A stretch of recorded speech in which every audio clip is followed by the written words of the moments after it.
Bismillahirrahmanirrahim. Bienvenue mes chers confrères une autre fois dans un autre cours de rhumatologie. Cette fois-là, c'est la spondyloarthrite. La fois passée, on avait vu la polyarthrite rhumatoïde. Cette fois-là, une pathologie rhumatismale similaire. C'est un diagnostic différentiel avec la PR. C'est le cours du docteur Zerhaoui. Toujours, les liens de tous les supports sont disponibles dans la description. Je vous invite, comme d'habitude, à abonner pour recevoir ces vidéos durant toute l'année. Et je demande de votre part le maximum de j'aime et de partage afin que ces vidéos atteignent le maximum des étudiants. Donc, commençons bien sûr par l'introduction là. Donc, la spondyloarthrite ankylosante, la SPA, est une maladie ou bien c'est un rhumatisme, notez bien, inflammatoire chronique. Donc, c'est du rhumatisme. Il est d'origine inflammatoire là. Donc, la douleur, je répète, c'est de type inflammatoire, toujours parmi les compétences que vous devez retenir pendant la rhumatologie, c'est de faire la différence de diagnostic et même faire de l'interrogatoire pour bien diagnostiquer une douleur. L'origine de cette douleur qui est soit inflammatoire, soit mécanique, c'est essentiel comme compétence. Donc c'est une affection inflammatoire chronique, touche avec prédilection les structures axiales. Donc par contre, avec ou bien comme différence entre la SPA et la polyarthrite rhumatoïde, là, c'est une affection qui touche les structures axiales par rapport à la PR où ça a été des lésions qui ont été distales de façon symétrique. Donc, dans la spondylarthrite, là, le territoire, c'est les structures axiales, c'est le rachis et bien sûr la articulation sacro-iliaque. Et avec une tendance ankylosante. Le terme ankylosante veut dire c'est l'ossification sous-ligamentaire des anthèses. C'est les anthèses, là, c'est le lieu d'attachement du muscle, des tendons, des ligaments, ça et les lésions préférables, la lésion élémentaire, souvent retrouvée au niveau de tendons, la SPA. Donc, elle affecte principalement le sujet masculin, par contre. Donc, la PR, elle a touché prédilectionnellement les femmes. Là, c'est la pathologie du sujet masculin, c'est l'adulte jeune. Donc, la PR, c'était une affection plutôt rhumatismale avec prédominance féminine. L'âge était entre 40 et 60. On récapitule. Là, dans la SPA, faites attention aux questions, faites attention au QCM, faites attention aux cas cliniques. Là, c'est la pathologie de l'adulte jeune et de sexe masculin. Donc, ce qui favorise votre diagnostic de SPA, c'est le rhumatisme, la douleur inflammatoire, l'évolution qui est chronique et l'atteinte axiale du rachis et de l'articulation sacro-iliaque.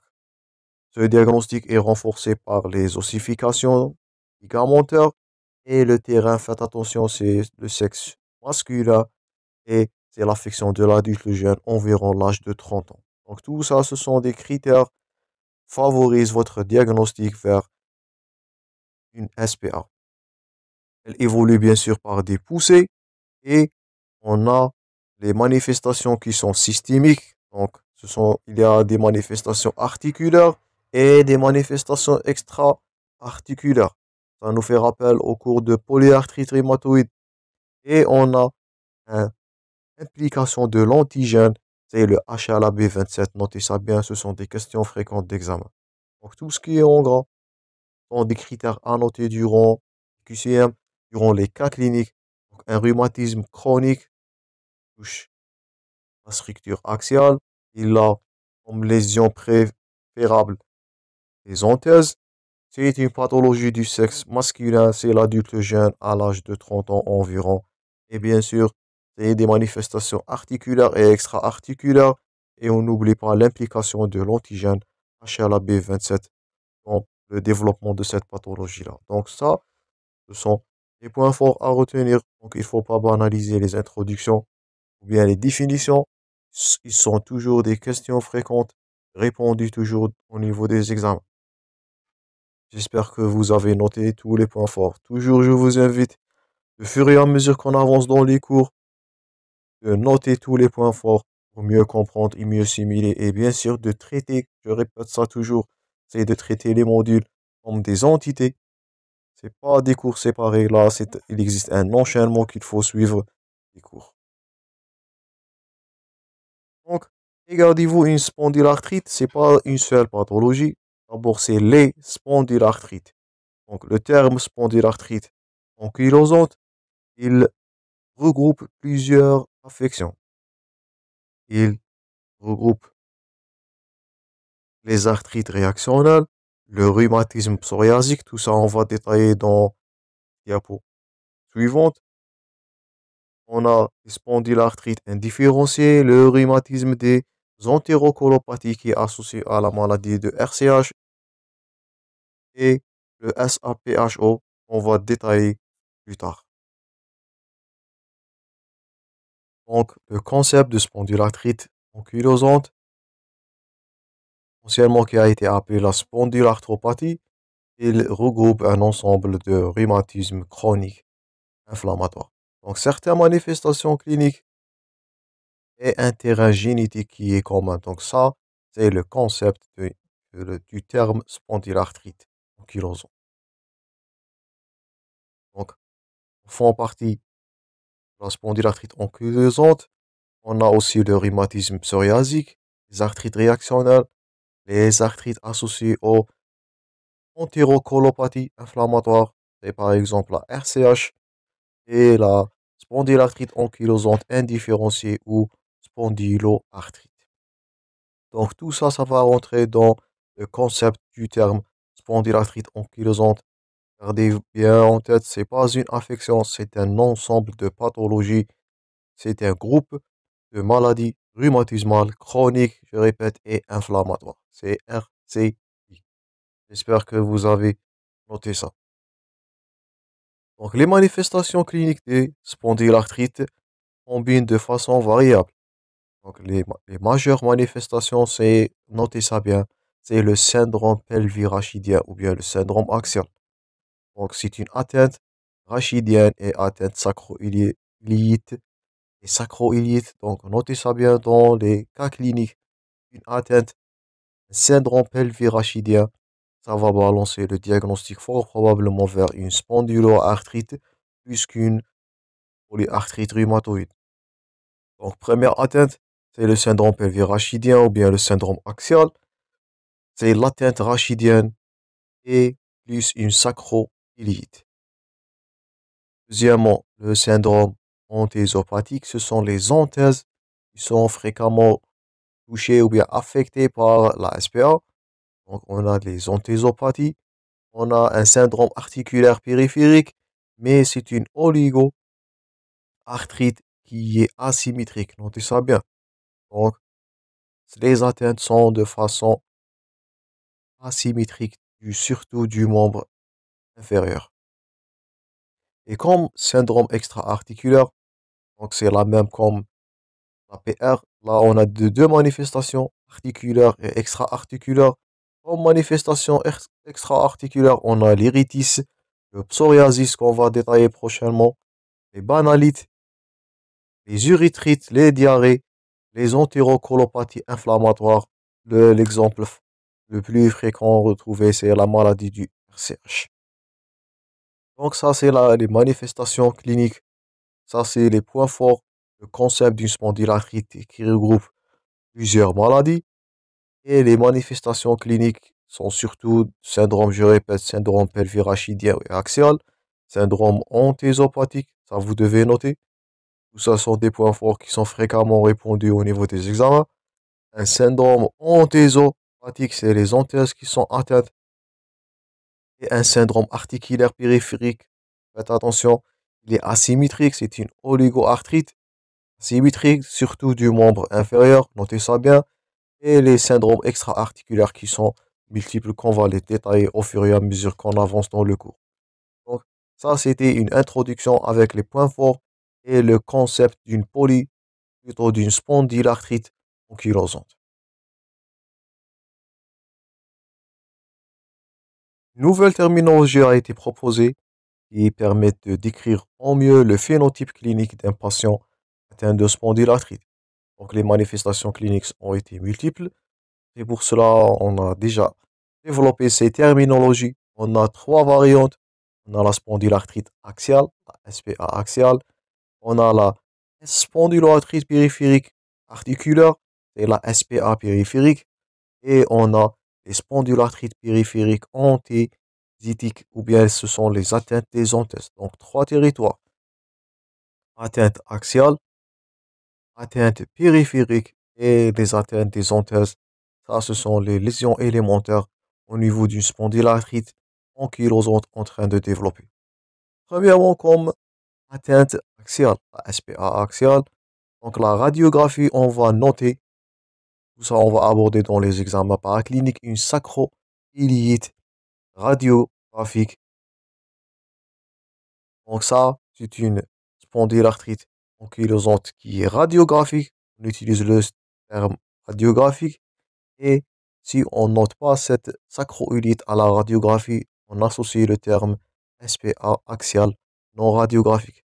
Donc ça, c'est des terminologies utilisées pour mieux donner, pour mieux décrire le phénotype clinique du patient. Donc, spondylarthrite axiale, ça peut être radiographique ou non radiographique selon la lésion ou bien l'atteinte sacro-iliaque. Donc ça, c'est premièrement. Deuxièmement, si l'atteinte est au niveau articulaire. Donc ça, c'est du SPA périphérique. Et on associe le terme érosif ou non érosif concernant s'il existe des lésions articulaires. Donc axial, radiographique, non radiographique, selon l'atteinte sacro-iliaque. La SPA articulaire ou bien la SPA périphérique, il y a deux types érosifs, non érosifs concernant l'état ou bien la lésion de ces articulations-là. Et dernièrement, le troisième phénotype, c'est le patient qui va subir une SPA, une spondylarthrite périphérique antésique.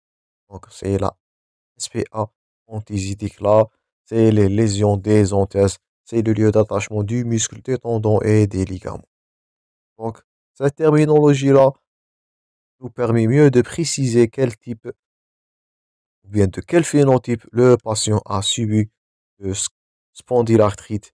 Est-ce qu'il est axial, périphérique ou bien antésique avec les critères radiographiques, érosifs, non érosifs. Donc j'espère que c'est clair. Ça, c'est de la classification des phénotypes qu'on peut fréquemment retrouver au niveau d'une atteinte spondylarthrite ankylosante. Passons maintenant à quelques chiffres épidémiologiques. Donc la prévalence globale de l'ensemble des spondylarthrites est de 0,35% en France. Le sexe ratio, c'est, comme on l'avait dit, c'est prédilectionné par les hommes. Donc c'est à prédominance masculine avec un sexe ratio de 1,5. Et c'est l'adulte jeune, je répète, avant l'âge de 35 ans.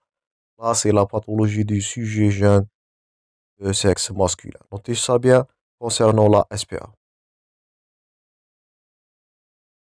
Passons à la pathogénie. Donc, il y a deux facteurs incriminés là, des facteurs génétiques et des facteurs environnementaux. Donc, en facteur génétique, bien sûr, c'est l'association avec l'antigène HLA-B27 qui est présent chez 90% des patients atteints de la spondylarthrite ankylosante. Mais cependant, notez ça bien, la simple présence du HLA-B27 ne suffit pas car il est présent chez 6 à 8% des sujets caucasoïdes sains. Donc là, il est retrouvé à 90% chez les patients atteints, mais il n'est pas suffisant pour provoquer la maladie, car il existe chez une grande majorité, un grand pourcentage de sujets caucasoïdes qui sont sains de cette pathologie-là. Et les facteurs environnementaux, là, c'est le rôle déclenchant des agents infectieux. Donc, les infections sont des agents à développement, sont des facteurs environnementaux pour déclencher la SPA. Donc ça, c'était tous les points forts concernant la pathogénie de la maladie de la SPA. Passons maintenant à le titre le plus important, c'est la clinique. Quelles sont les lésions? Quelles sont les lésions à rechercher pendant ou bien durant une spondylarthrite ankylosante? Commençons premièrement, on va détailler tous les syndromes qu'on a abordés. Premièrement, c'est le syndrome pelvirachidien. Lorsqu'on dit un syndrome pelvirachidien, donc là, c'est une torso-lombalgie de type, je répète, inflammatoire. Faites attention, le type de douleur là, c'est inflammatoire, je répète toujours. Donc, c'est une douleur chronique et inflammatoire. Donc, cette douleur, elle évolue depuis au moins 3 mois. Notez ça bien, une douleur de durée d'un mois ou de quelques semaines. Là, c'est pas inflammatoire, ou bien c'est pas chronique plutôt. Donc, 3 mois pour une douleur lombaire, de dorsolombalgie, qui sont chroniques. Deuxièmement, l'horaire qui est inflammatoire. Donc, nous savons tous qu'une douleur inflammatoire, elle réveille le patient la nuit dans la deuxième partie nocturne, avec un dérouillage matinal qui est supérieur à 30 minutes. Tout ça, c'est en faveur d'une douleur inflammatoire. Il est aggravé par le repos, mais il va céder à l'activité physique, à l'inverse d'une douleur de type mécanique. Il débute habituellement au niveau de la charnière dorso-lombaire, puis il va s'étendre. Donc, l'examen clinique là, il va montrer une raideur axiale, notez ça bien, qui est évaluée par la mesure de l'indice de Schober. Donc, ça nous fait rappel au concept rhumatologique. Donc, l'indice de Schober, c'est parmi les examens clés pour diagnostiquer une raideur articulaire. Et on va noter après ça une ankylose rachidienne. C'est la disparition de lordose lombaire physiologique. Donc, ça, ce qui caractérise la SPA pendant le syndrome pelvirachidien, c'est les dorsolombalgies inflammatoires chroniques de type inflammatoire avec une raideur axiale démontrée avec l'indice de Schober. Puis après ça, c'est l'ankylose rachidienne, c'est la disparition de la lordose lombaire qui est physiologique. Aussi, dans ce syndrome pelvirachidien, notez bien la notion de fascialgie, donc de douleur fessière, ou bien le terme pygalgie. Donc, c'est une douleur fessière. Notez ça bien, c'est en faveur d'une SPA qui est unie ou bilatérale ou à bascule. Elles traduisent bien sûr la tête atteinte sacro-iliaque. Ce sont des douleurs fessières hautes et ils peuvent irradier à la face postérieure ou postéro-externe de la cuisse sans dépasser le genou. Donc, ça va être un diagnostic différentiel avec des sciatalgies tronquées. Donc, premièrement, on a des dorsolombalgies. Deuxièmement, on a des fessialgies ou bien des pygalgies. Ce sont des douleurs fessières qui témoignent l'atteinte sacro-iliaque. Ce sont des douleurs fessières hautes et ils peuvent irradier à la face postérieure ou postéro-externe de la cuisse, mais sans dépasser le genou, notez ça bien. Aussi, on peut noter dans l'atteinte axiale, l'atteinte de la paroi thoracique antérieure. C'est l'atteinte des articulations sternoclaviculaires et manubriosternales qui peut accompagner les manifestations axiales de la maladie. Donc, si on récapitule, le premier syndrome pelvirachidien, c'est la dorsolombalgie inflammatoire, douleur chronique inflammatoire qui est nocturne, je répète, avec une ankylose rachidienne. On a les fessialgies, notez bien la notion de fessialgie, mais sans dépasser le genou. Et bien sûr, parfois on a des atteintes thoraciques, c'est les atteintes des articulations sternoclaviculaires et les atteintes manubriosternales peut être aussi retrouvées dans ces atteintes-là, dans ce syndrome orso-lombaire ou bien pelvirachidien. Deuxième syndrome, si les atteintes sont au niveau articulaire périphérique, donc là c'est une oligoarthrite. Je répète, oligoarthrite. C'est pas du polyarthrite. Oligo veut dire des atteintes. C'est moins de 5 articulations ou 4.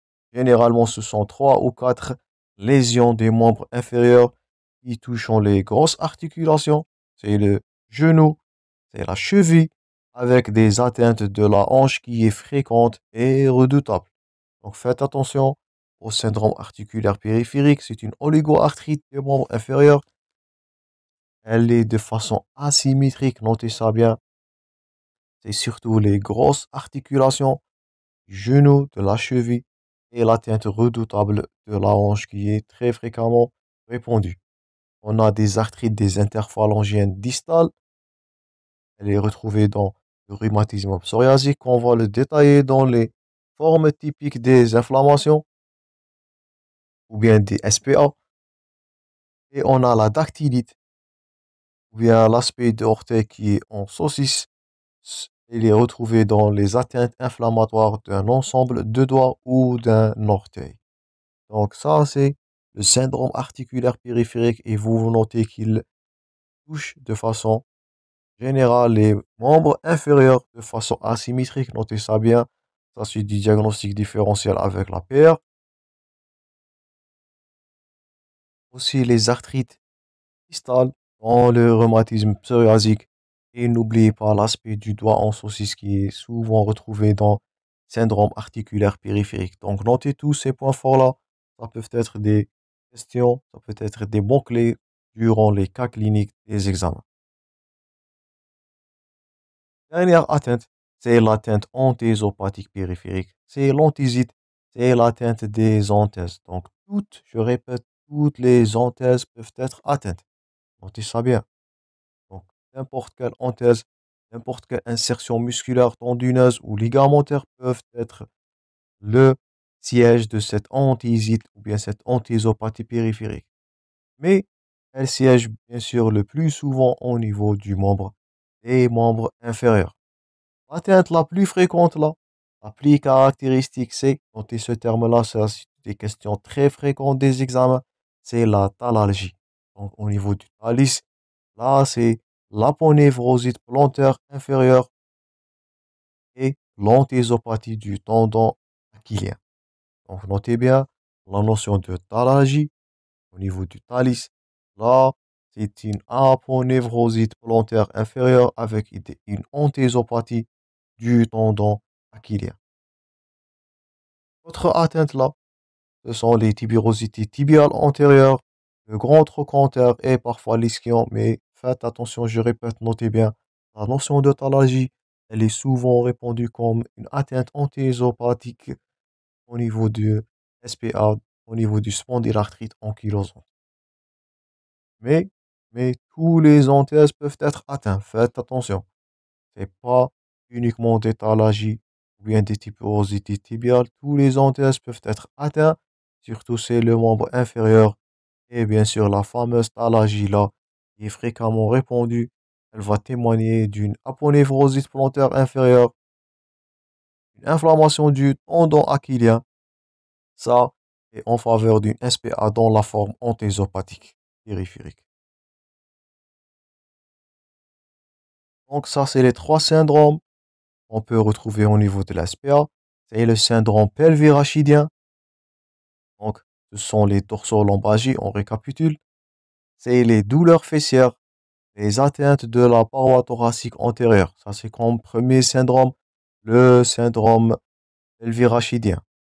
Deuxièmement, les atteintes articulaires périphériques. On avait dit que ce sont des oligoarthrites des membres inférieurs. Ils touchent surtout les grosses articulations de façon asymétrique. Je répète la notion d'asymétrie. Et on a comme troisième lésion, c'est la lésion des anthèses. C'est l'atteinte anthésopathique périphérique, surtout au niveau du tendon d'Achille et au niveau du thalys. Là, c'est la fameuse thalalgie. Tout ça sont des mots-clés, des termes fréquents qui vont favoriser le diagnostic positif d'une SPA, du spondylarthrite ankylosante. J'espère que vous avez noté tous ces syndromes-là qui sont primordiaux pour diagnostiquer la SPA, leur évolution. Là, vous voyez dans l'illustration, c'est la fameuse dactylite, ou bien l'orteil ou le doigt qui est en saucisse. Là, vous voyez, donc c'est une tuméfaction globale de l'orteil ou bien du doigt avec association d'une antésopathie inflammatoire distale et une arthrite le plus souvent tripolaire. Donc, ça, c'est l'aspect de l'orteil en saucisse. Tout ça sont des lésions fréquemment répandues ou bien des manifestations cliniques durant une spondylarthrite ankylosante. Donc j'espère maintenant que la clinique articulaire, bien les syndromes articulaires sont bien pris en tête et faciles à retenir. Donc ça, c'était tout pour les atteintes articulaires. Avant de conclure cette partie, on va voir les manifestations extra-articulaires de la spondylarthrite ankylosante. Donc faites attention, c'est pas une affection stricte articulaire.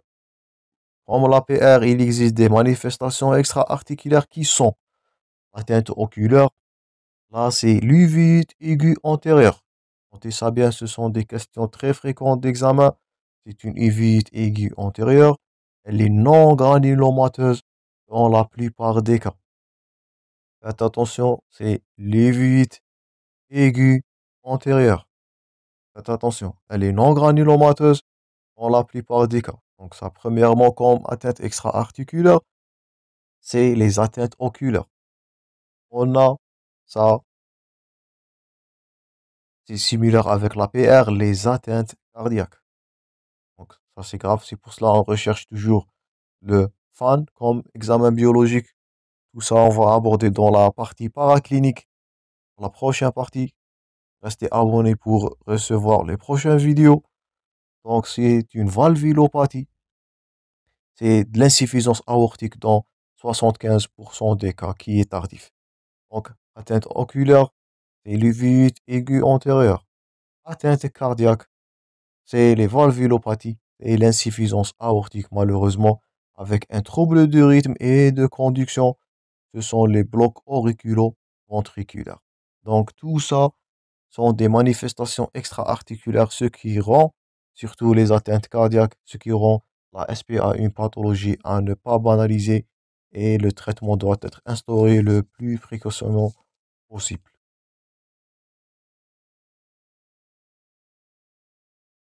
On a aussi des atteintes pulmonaires. C'est un syndrome restrictif, l'altération de la mécanique thoraco-rachidienne. Donc ça, c'est dans le syndrome pelvirachidien axial. Donc les atteintes, cette ankylose au niveau des thorax, ça va donner un syndrome restrictif. C'est ce qui explique la prescription d'un téléthorax comme examen paraclinique en suspicion d'atteinte de SPA. On a les maladies fibrobuleuses apicales qui sont caractérisées de la spondylarthrite. On a aussi les atteintes rénales, c'est la néphropathie à IgA. On a de l'amylose, donc notez tout ça. Ce sont des questions très fréquentes des examens, comme atteinte pulmonaire, atteinte rénale, c'est de l'amylose.